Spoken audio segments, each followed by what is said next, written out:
Thank you, Mr. Speaker. Sir, I rise to respond to the parliamentary question 110 of 2022 raised by the Honourable George Vagnathan, and I thank him for raising this very, very important question, Mr. Speaker. So, Mr. Speaker, the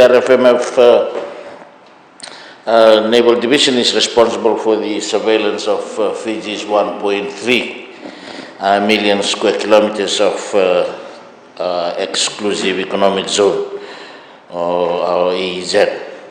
And this is achieved through the monitoring and coordinating of maritime search and rescue operations for Fiji, and our regional search and rescue area of responsibility.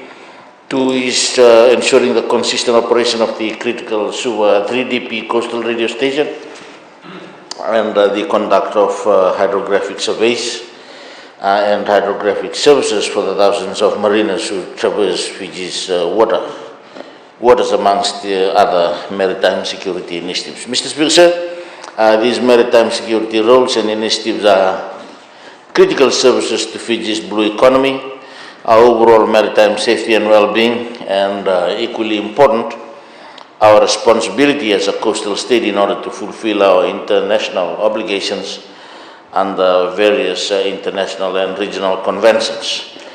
Mr. Speaker, sir, in responding to the question by the Honourable Member, I wish to express that the maritime security initiatives currently being implemented by the Republic of Fiji Navy are designed to combat transnational crime, including trafficking of drugs, human trafficking, and illegal, unreported and unregulated or IUU fishing, as well as emerging threats to the region.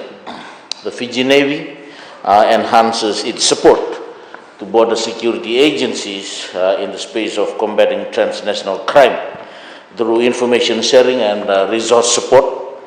For cases of interest, its increased and meaningful collaboration with partner agencies has resulted in the successful apprehension of 2 foreign vessels since January 2022.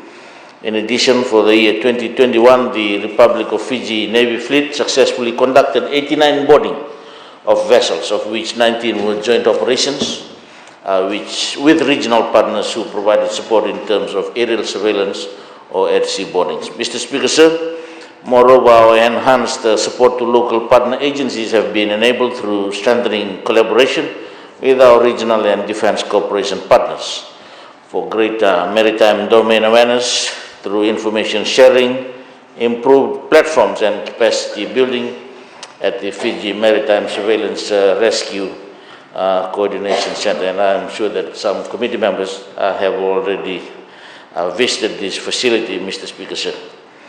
Mr. Speaker, the RFMF's Naval Division continues to develop information sharing mechanisms whilst maturing with technological advancements to support the synthesizing and assessing of maritime security threats based on a holistic view of the maritime domain. This is done to prioritize where to focus our limited maritime assets. Mr. Speaker, sir, this will continue to develop as the Republic of Fiji Navy prepares for the launch and opening of the Maritime Essential Services Center in 2024 and beyond, a project that we are pleased to undertake with our Buvale partner, as I did highlight yesterday here in this August House, Mr. Speaker, sir. Mr. Speaker, the Naval Division continues to also build on existing Navy partner shipwright agreements, as evident in the recent signing of the shipwright agreement between the UK and Fiji. Essentially, this allows our naval personnel to embark on board Royal Navy ships to conduct joint maritime security patrols within the Fiji EEZ, supplementing the patrols conducted by the Republic of Fiji Navy ships. For the information of the honourable members, Mr. Speaker, we have signed a shipwright agreement with the US, with the UK, with Australia, and of course with New Zealand as well, Mr. Speaker. So what happens when vessels, naval ships or even the American Coast Guard cutters, when they come to Fiji, we have our people on board and they do patrol our waters as well with the other partners of ours, Mr. Speaker. Additionally, our Naval Division continues to formalize technical agreements and operational frameworks that encompass cross-border support, capacity building, information sharing, and development around search and rescue, particularly with the New Zealand and Fiji agreement signed in 2021.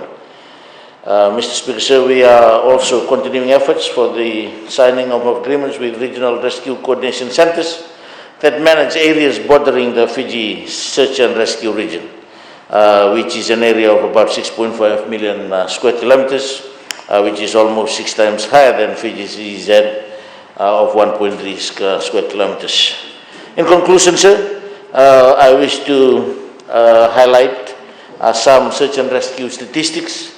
For the year 2021, the Rescue Coordination Center coordinated a total of 53 search and rescue cases, resulting in 147 lives rescued, and sadly 15 lives were lost. For the year 2022, the Rescue Coordination Center has so far already coordinated 25 search and rescue cases. Whilst it may be a non-traditional maritime security aspect, Mr. Speaker, sir, search and rescue allows for persons in distress out at sea to have the right to receive humanitarian assistance in protection of life and the right to personal protection and security. I thank you, Mr. Speaker, sir. I thank the Honourable Minister. Honourable members, we will move on.